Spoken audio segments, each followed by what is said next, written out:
Salam alaikum. Comment devenir halal riche grâce au stress? C'est exactement ce qu'on va voir aujourd'hui. Pour ceux qui ne me connaissent pas, moi je m'appelle Jess Lawless. Mon prénom de reconverti c'est Malik. Je vais me présenter après, mais oui, je suis reconverti. J'ai 22 ans. Je suis entrepreneur depuis maintenant 3 ans dans le business en ligne. J'ai généré plusieurs dizaines de milliers d'euros en ligne cette année, alhamdoulilah, grâce à ça. Et du coup, j'accompagne aujourd'hui les musulmans à lancer leur propre business en ligne pour générer leurs premiers 5 000 euros par mois. Si d'ailleurs tu veux savoir comment on fonctionne et si tu veux rejoindre l'accompagnement, tu as juste à réserver un appel directement dans la bio.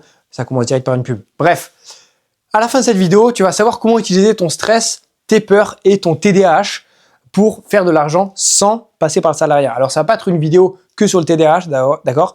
Je suis pas spécialisé là-dedans, même si j'aide des personnes qui ont un TDAH à générer leurs premiers revenus. Mais quand même, comment savoir utiliser ton stress et tes peurs et du coup, potentiellement, par extension, le TDAH. Donc, les hommes les plus riches, ils ont quelque chose que tu n'as pas.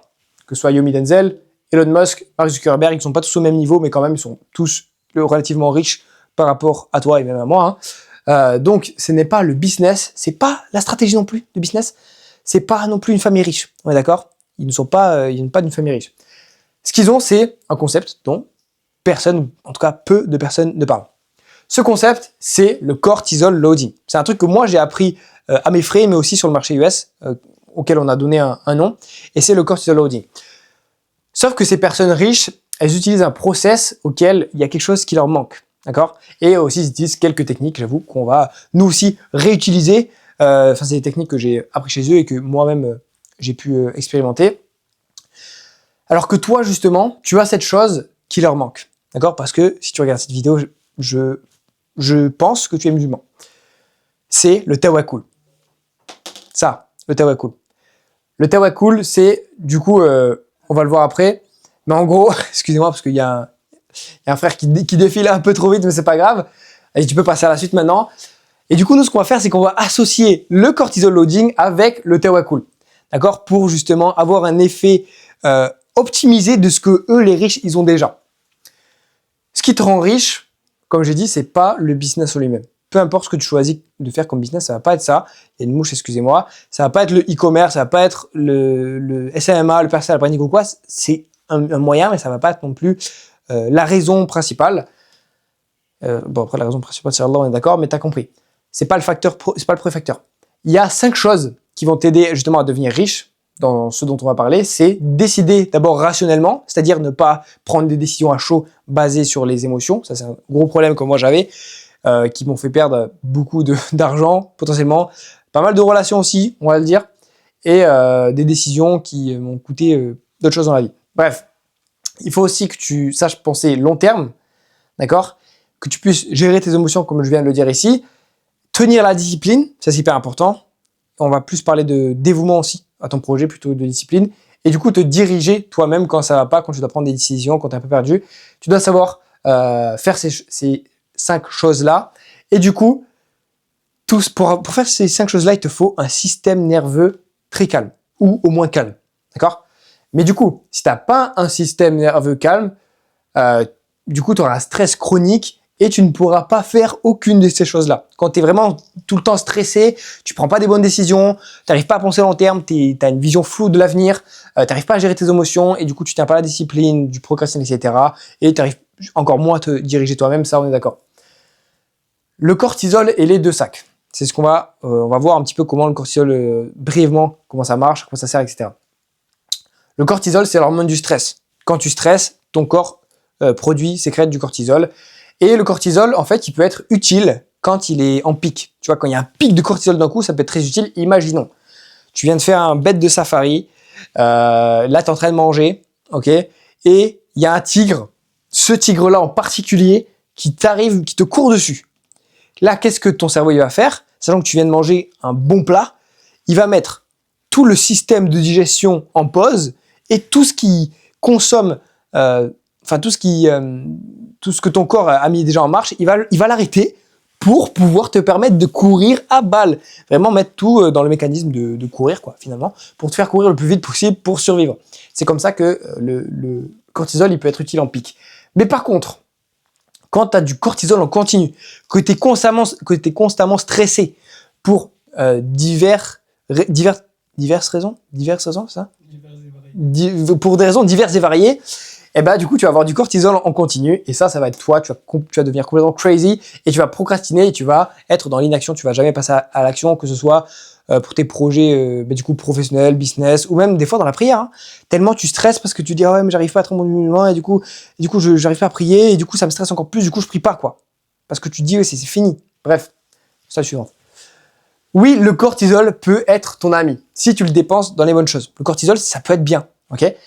Ça peut te permettre d'être plus concentré, plus réactif et aussi capable de résoudre un problème. Là, on parle pas d'un problème, genre problème de maths ou c'est pas genre faire ses lacets. Hein. Là, on parle de vrais problèmes d'une catégorie de personnes dans la société à laquelle tu pourras apporter une solution pour laquelle on va te payer. C'est comme ça qu'on construit un business, c'est comme ça qu'on devient halallement riche grâce à ça. Parce qu'on sait résoudre des meilleurs problèmes.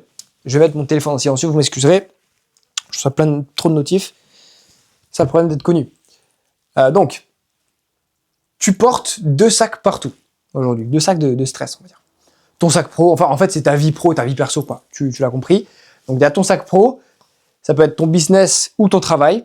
Ok, le travail, j'imagine que ça peut être très stressant. J'ai jamais eu de CDI, mais j'imagine que c'est stressant. Business aussi. Hein. Business c'est très très stressant, limite plus. Parce que des fois c'est ta seule source de revenus. Et après il y a ton sac perso. D'accord, ta vie perso, en gros. Ça peut être ta tête, tes peurs, tes traumas, tes relations, ton état physique, etc. Enfin, tu vois, ton état de santé. Tout ça, c'est, on va dire, c'est ton sac perso. Donc, ta boîte perso à toi, peut-être que c'est ça aujourd'hui, c'est que le dimanche soir, tu arrives avec la boule au ventre, parce que demain c'est lundi, tu vas devoir aller au taf, un taf que t'aimes pas, ton manager ou ton boss, il est là, il est en train de te harceler tous les jours, enfin bref, ou peut-être des collègues de taf. En tout cas, t'aimes pas ton taf et du coup, t'as la boule au ventre d'y retourner. Le 25 du mois, même si tu arrives à mettre un peu d'argent de côté et que t'es pas non plus à sec, t'es déjà dans le rouge par rapport à ce que tu voudrais mettre de côté. Enfin bref, t'as pas du tout la liberté financière, quoi. Donc, c'est déjà stressant pour toi.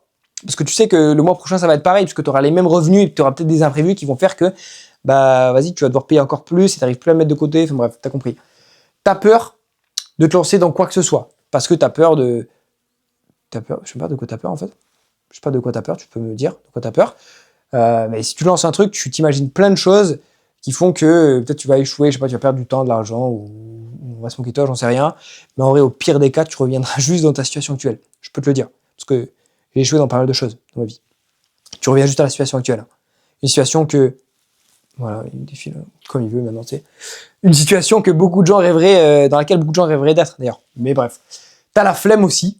T'as le flemme, en français. T'as la flemme. Et t'as la flemme de tout, en fait. Tu vois, genre, vu que t'es stressé, t'as la flemme de faire des choses parce que t'es dans ton cercle vicieux et t'as pas envie de passer à l'action. Et du coup, tu procrastines et tu culpabilises et tu stresses encore et encore et encore et encore. C'est un cercle vicieux. D'accord ? Et il faut savoir que aussi, plus tu montes dans le business ou dans le travail, mais là on va plutôt parler de business quand même, plus le sac pro il s'alourdit. Okay, plus d'argent veut dire plus de stress parce que plus de problèmes à régler, plus d'humains dont il faut t'occuper, etc.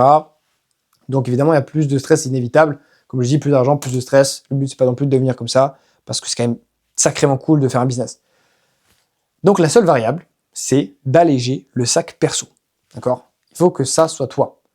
Un beau et fort musulman chill dans la prairie, ou musulmane, hein, c'est peut-être une femme, juste une femme, dans la prairie, allongée, dans l'herbe au soleil. Et ça doit être toi, vraiment chill, quoi. Et ça découle de ta vie perso. D'accord ? Sauf que le sac perso, la vie perso, d'ailleurs j'ai mis boîte là, je sais pas pourquoi, bref. Le sac perso peut aussi s'alourdir, évidemment, on le sait. Ok ? Ça peut s'alourdir par, je sais pas, des relations toxiques, par exemple. Ça peut s'alourdir par, je sais pas, ta physique, on va dire, peut-être, je sais pas, tu te sens mal dans ta peau et du coup, ça te stresse, les interactions sociales, t'es anxieux, etc. Mais dans tout ça, la brique la plus lourde, ça reste quand même, enfin, la brique la plus lourde de ton sac perso, pas ta boîte, je sais pas pourquoi j'ai mis ça, c'est la peur de l'avenir ou de l'inconnu. Ok ? Parce que quand t'as peur de quelque chose ou quand tu vas être au contrôle de tout et que t'es attaché au résultat, ton cerveau, il a peur de l'inconnu, en fait, de ce qu'il connaît pas. C'est pour ça que par exemple, t'as peur de te lancer dans un truc parce que tu connais pas. C'est pas parce que t'as peur d'échouer, en vrai, c'est juste parce que ton cerveau, il connaît pas. Et lui, il veut juste rester dans ce qu'il connaît. Et aussi, c'est pareil, par exemple, imagine, t'es dans une super relation, tu vois, de mariage et tout ça, et à un moment, je sais pas, tu t'embrouilles avec ta femme ou ton mari, et tu dis, ah ouais, mais s'il faut, ça va se finir et tout, et qu'est-ce que je vais faire sans elle, sans lui et tout? T'es stress, tu vois? Arrête de penser. Enfin, genre, ton cerveau, il va tout faire pour faire un avenir cataclysmique parce qu'il a peur de l'inconnu. Mais en vrai, tout va bien se passer. Et c'est ce c'est ce qu'on va voir après. Et du coup, cette peur de l'avenir, il n'y a aucune routine de dev perso miracle moderne qui décharge vraiment cette brique-là. Je sais pas pourquoi j'ai une brique, mais je pensais que le terme était cool. Donc, comment les riches, est-ce qu'ils essaient de la vider, cette brique? Tu peux passer. Leur méthode, c'est le détachement forcé ou la loi du détachement, comme vous voulez appeler ça. Le stoïcisme aussi, on peut aller sur du stoïcisme. Ça, c'est eux, je crois. Non, pas du tout, mais bref, vous avez compris. Donc, eux, ils ont une belle phrase que j'ai entendue, ça reste quand même, si ce n'est pas sous mon contrôle, ce n'est pas mon problème. En anglais, ça donne, if it's not in my control, it's not my concern. C'est ça, le truc un peu, je sais plus, c'est une phrase un peu comme ça. Pourtant, mon anglais est parfait, je sais pas pourquoi je bégayais à ce moment-là. Bref. Ça marche, ok, c'est un truc qui marche, parce qu'il y en a beaucoup qui réussissent comme ça, à maintenir une positivité par rapport à tout ce qui leur arrive. Ouais, ok, c'est bon. Mais ça a des limites. C'est un détachement qui est tenu à la seule volonté. Ils n'ont pas vraiment de base solide. C'est que eux, ils le veulent que se détacher, mais ils n'ont pas de base solide avec laquelle se rapprocher quand, en fait, la vie, elle frappe vraiment, vraiment dur, quoi. Quand il y a vraiment un truc très, très dur qui arrive et que tu te dis, ouais, vas-y, je vais juste essayer de me détacher dans l'état de détachement, c'est pas toujours hyper solide et ça peut se casser beaucoup plus facilement que pour nous, les musulmans. Je vais vous expliquer pourquoi. Parce que eux, ils cherchent un état. Toi, t'as la source de cet état-là. T'as aussi cet état, hein, t'es détaché du truc, mais toi, t'as la source de cet état. T'as la fondation. Ok, et cette fondation, du coup, c'est le tawakkul. Encore ici, l'homme musulman en train de prier à côté d'une explosion. Super image qui représente super bien le tawakkul, je trouve. Le tawakkul, c'est ce même détachement, mais posé sur du solide. Pas juste sur la volonté, comme je viens de l'expliquer. Ce solide, c'est Allah. Le seul et l'unique, Allah. Donc, toi, ce que tu dois faire, et c'est un rappel pour, tu vois, tu l'as sûrement déjà entendu, hein, mais c'est basique, mais c'est ce que tu dois vraiment appliquer tout le temps. Peu importe ce qui t'arrive dans ton business. Peu importe si, je sais pas, il y a un client qui te demande un remboursement, ou si ce mois-ci t'as pas réussi à faire d'argent, ou tu galères à te lancer, ou t'as pas d'idée, et que même, du coup, tu dois aller reprendre un taf, ou que tu essaies de faire les deux en même temps, enfin bref, tu dois toujours avancer devant toi en ayant la profonde conviction que tout va bien se passer. Car c'est Allah aux commandes. Quand, par exemple, ça c'est une phrase que vous avez sûrement tous déjà entendue. Quand tu prends l'avion, tu te demandes pas qui est le pilote. Ok? Tu t'appelles pas la compagnie avant pour savoir, ouais, mais le pilote, combien de vols il a déjà fait, etc. Tu stresses pas parce que tu fais confiance au pilote, les yeux fermés, si tu l'as peut-être même pas vu le pilote. Et pourtant, tu lui fais confiance sur le fait que le vol va bien se passer. Peut-être que, je sais pas, au début, tu vois, au décollage ou à l'atterrissage, t'es un peu stressé comme moi, par exemple, tu dis, ouais, là, on approche le sol, on est très près du sol quand même, s'il se passe un truc, c'est foutu. Mais quand même, tu lui fais confiance. Pareil pour un livreur, imagine, tu commandes un colis, t'es convaincu que le colis va arriver chez toi. Ou que, au pire, s'il n'arrive pas, tu vas se faire rembourser. Tu dois avoir cette même conviction, que peu importe ce qui arrive, ça va bien se passer. Je vous promets, ça va bien se passer. Inch'Allah. Et puis après, les épreuves, c'est comme ça. C'est un honneur aussi d'avoir des épreuves. Peu importe ce qui t'arrive, tu dois prendre le stress, pleine balle, pleine tête. Et tu dois tu l'amortis en Aikido, tu vois. Tu l'amortis en Aikido, tu le stockes, hop, tu l'amortis comme ça, comme je viens de dire. Tu relativises parce qu'il aurait pu t'arriver quelque chose de bien pire que ce qui t'arrive aujourd'hui, et tu passes vite à autre chose.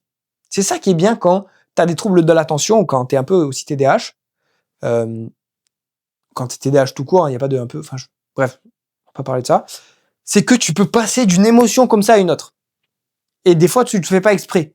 Mais si tu arrives à contrôler ça, ça veut dire que il peut t'arriver un truc, oh non, c'est trop nul. Et puis après, bam, d'un coup, tu switches. Et t'es sur ça y est, la vie, elle est trop cool en vrai. Ok? Exemple, ta voiture tombe en panne. Et que je sais pas, t'es sur le chemin du taf et c'est loin, ou par exemple, je sais pas, tu rentres d'un truc, des courses, n'importe, et t'avais prévu de bosser sur ton business l'après-midi, ou t'avais des rendez-vous, je sais pas, bref, ta voiture, elle tombe pas, dans tous les cas, c'est ça, rien que ça, c'est relou. Donc, option 1, tu peux te dire, oh non, vas-y, je vais louper mon rendez-vous, je devais faire ça en plus, je sais pas, je devais ranger la maison, enfin bref, un truc, ça va me coûter cher si je dois changer des trucs, sur la voiture, etc. Et du coup, résultat, c'est un stress qui grimpe en continu parce que toute la journée, tu vas y penser. C'est chiant, faut appeler l'assurance. Et nanana, ils te font attendre. Enfin bref, et en plus, ta voiture, tu sais pas quand est-ce que tu vas la récupérer. Et du coup, tu fais que penser à ça et ça te stresse en continu. Et c'est là où le stress en continu devient un poison. Option 2, c'est pour ça que je l'ai mis en vert, je pense que c'est obvious, c'est se dire, ça devait bien arriver à un moment, parce que ça arrive à tout le monde. Pas à tout le monde, mais t'as compris, la plupart des gens tombent en panne quand ils ont une voiture. Ça arrive à tout le monde. Moi, ça m'est arrivé peut-être 3 fois d'affilée en 2 semaines. Parce que j'étais très têtu, je voulais pas l'amener au garage. Bref. Ça aurait pu être un accident, par exemple. Ça aurait pu être un accident, en vrai. Peut-être que tu aurais pu faire un accident en voiture. Bah non, t'es juste tombé en panne. Juste à appeler la dépanneuse et décaler mon rendez-vous et c'est bon. C'est tout, en vrai, c'est tout. Et aussi, évidemment, toujours dire alhamdoulilah. C'est une épreuve. Toujours honoré. Donc, résultat, stress contrôlé et mis hors d'état de nuire. Ou en tout cas stocké pour l'instant, on va s'en servir après. Dans l'option 2, t'as pas fui le stress, tu l'as juste stocké. Tu l'as stocké pour t'en servir après, ce que je viens de dire. Je me double tout seul. Et du coup, là, t'es conscient que c'était pas de ton contrôle, donc ça te concerne pas. Tu vois, quand la voiture, elle tombe en panne, ben, c'est pas vraiment ton contrôle. Tu peux pas checker tous les jours, est-ce que la batterie, elle va encore tenir aujourd'hui? Non, c'est pas de ton contrôle, quoi. Ok? Donc, en gros, dans tous les cas, tu peux juste, toi, faire les causes. Dans le business, par exemple, tu peux juste faire les causes, créer du contenu, envoyer des calls pour appeler des entreprises pour des marchés, pour faire de la prospection, faire des DM, de la prospection en setting, etc. Améliorer ton produit, délivrer tes clients. Tu peux juste faire les causes et ne jamais te soucier du résultat, peu importe ce qu'il arrive.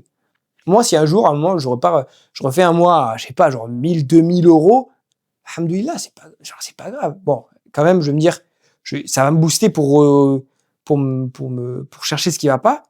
Mais alhamdoulilah, la vie, elle est belle quand même, tu vois. Je vais pas mourir. Pire des cas, je reviens dans ma situation d'il y a 3 ans. J'ai pas envie d'y retourner, mais voilà quand même. Donc, ça vaut pareil donc pour le business, ce que je viens de dire, pour la subsistance. Ok, si tu as des grands objectifs, si tu veux faire 5 000, 10 000, 50 000, 100 000, 1 million d'euros, tu dois être convaincu qu'Allah, il peut te le donner. D'accord? Tu dois être convaincu à 100% qu'Allah, il peut te donner cette subsistance. Et c'est pas, commencez même pas à me dire, ouais, faut pas viser trop gros, c'est à devenir quoi? Si tu veux 1 million d'euros, tu veux 1 million d'euros, tant que tu as des bonnes intentions. Il n'y a pas de problème avec ça. Tu seras beaucoup plus utile à la communauté avec 1 million d'euros, je te le dis.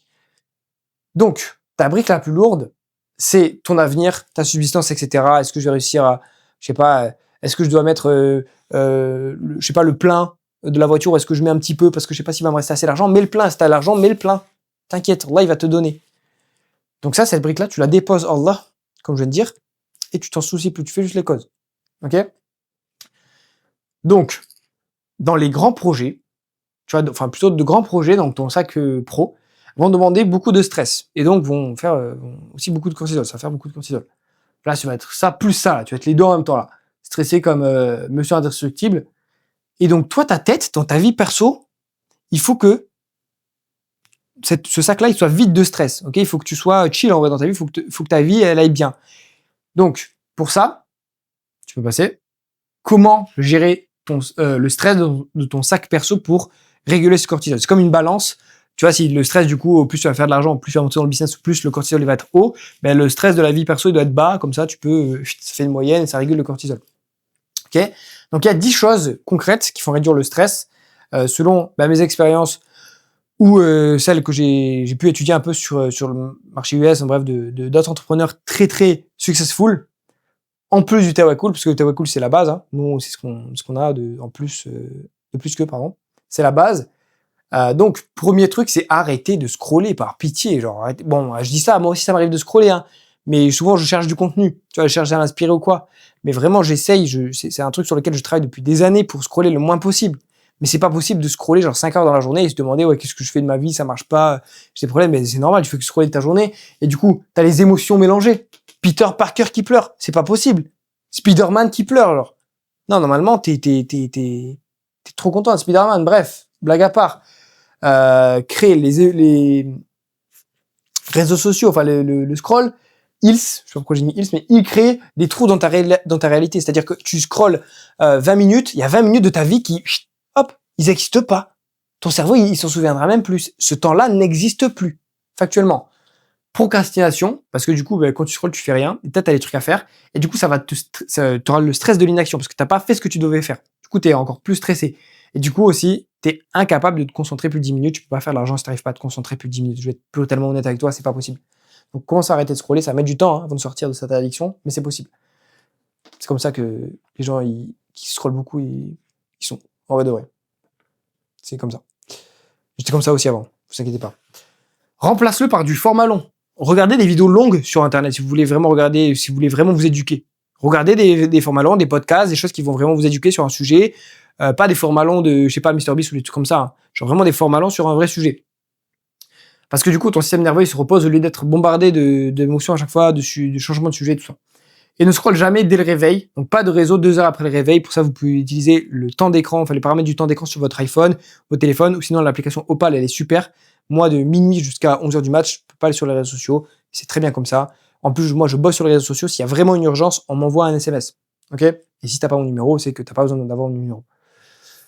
Deuxième, c'est soulever lourd et s'entraîner à haute intensité. Super image. J'ai plus son nom. Sahaba qui a soulevé la porte, mais qui n'arrivait pas à soulever le cimetière de sa femme, je crois. C'est ça, de sa femme? Sa femme. Histoire de fou, en vrai, quand même. Mais bref, soulever lourd, parce que l'entraînement entraîne ton corps, évidemment, c'est assez logique, à encaisser un stress court et intense, puis à récupérer. Des pics de cortisol, c'est ce dont on a besoin, c'est utile. On en a besoin aussi. 3 à 4 fois par semaine, ça suffit. T'as pas besoin de t'entraîner plus, t'as pas besoin de faire 6 heures d'entraînement de 2 heures par séance. C'est complètement, c'est tellement contre-productif, ça va cramer ton système nerveux au lieu de le renforcer. Et surtout, pense à bien récupérer. Ok, troisième, c'est dors comme il faut. Comme ce monsieur qui dort. Blague à part, ça, le premier degré, je trouvais que l'image était cool. Enfin, l'image était image. Même heure de coucher et de réveil tous les jours. Parce que, super blague quand même, ça là.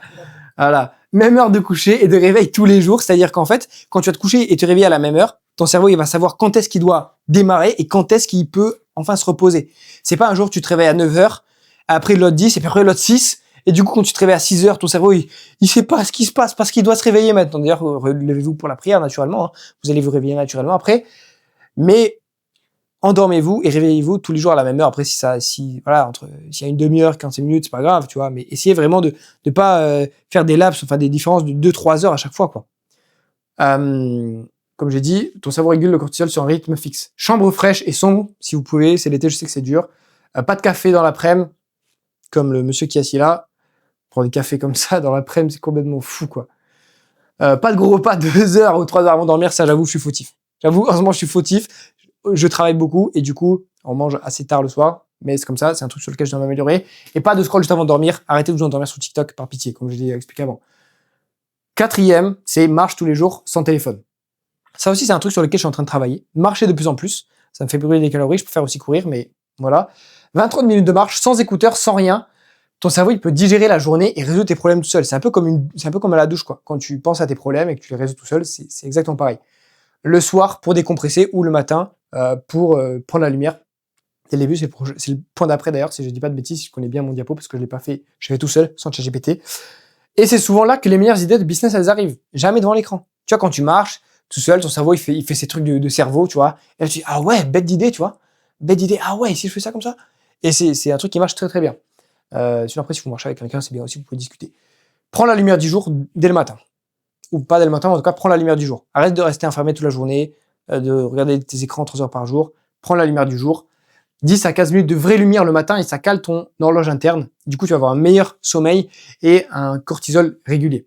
Un peu de verre, donc parc, nature, etc. Font baisser le stress plus que tu crois. Moi, ce que je faisais, c'est que avant que mon jardin il soit complètement cramé par le soleil, je sortais pieds nus. Pieds nus, j'aime bien marcher pieds nus sur l'herbe, ça me déstresse. En vrai, ça déstresse et c'est prouvé scientifiquement. Bonus coucher de soleil, si vous pouvez voir des beaux couchers de soleil, c'est toujours agréable à regarder. Prenez les rayons de soleil, en bonne compagnie, c'est super. Bonne compagnie des potes. Ou halal, bref. Passons.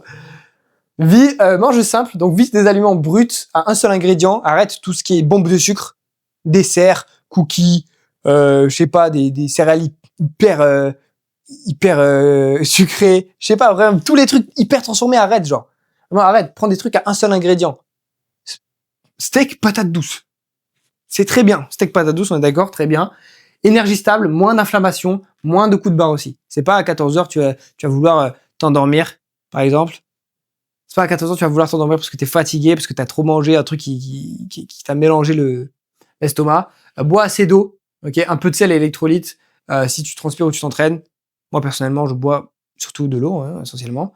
Électrolytes et tout ça, je le fais pas tant que ça parce que j'ai une bonne capacité à m'entraîner longtemps sans devoir boire. Et c'est peut-être aussi un défaut, parce que j'ai des crampes, des fois. Mais du coup aussi, évite les régimes extrêmes. Le but, c'est d'avoir une énergie stable, pas une privation qui te rajoute du stress. Le but, c'est pas d'être complètement épuisé par ton régime. D'accord? On va accélérer parce que ça fait déjà pas mal de temps. Apprends à dire non. D'accord? Apprends à dire non à des gens. Par exemple, je sais pas, on te propose des plans vraiment, je vais dire le plan bourbier, le plan de Golemont, genre.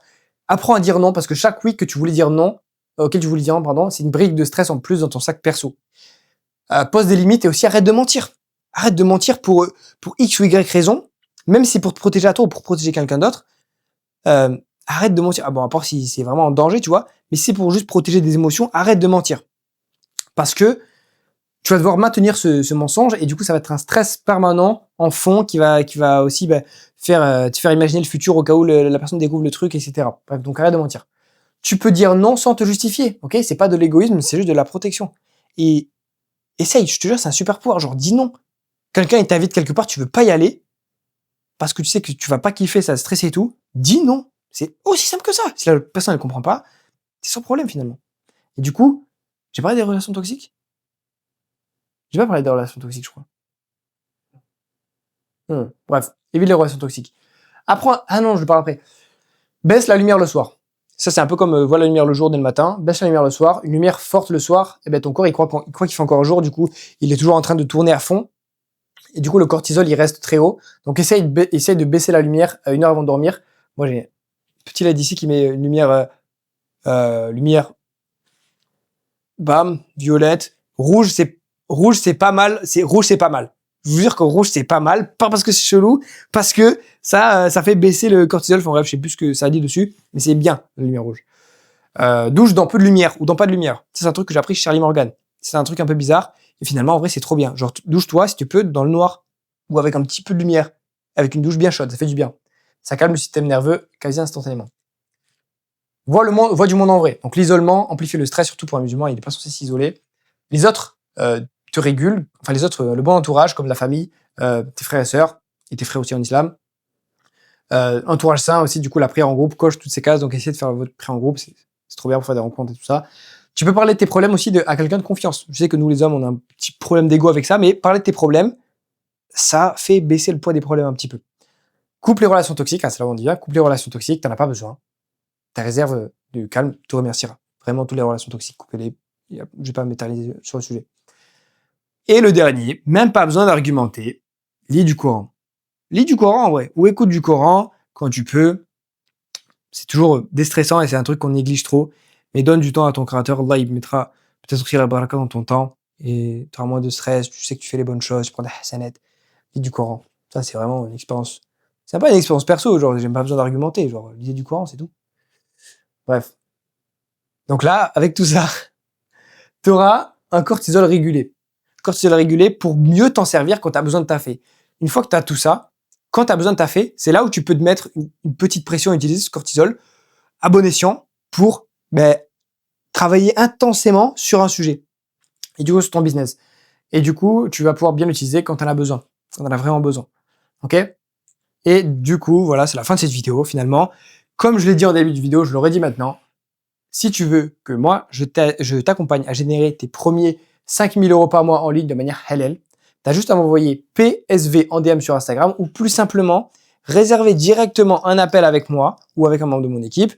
Le lien est dans la description. On va voir si on peut t'aider. On va tout te présenter ce qu'on fait. Et si tu as un profil adapté à l'accompagnement, on te montrera comment on peut bosser ensemble. Ok? Merci à tous d'avoir regardé cette vidéo. N'oubliez pas de vous abonner. J'ai l'impression que je suis squeezie. Salam alaikum tout le monde. Prenez soin de vous.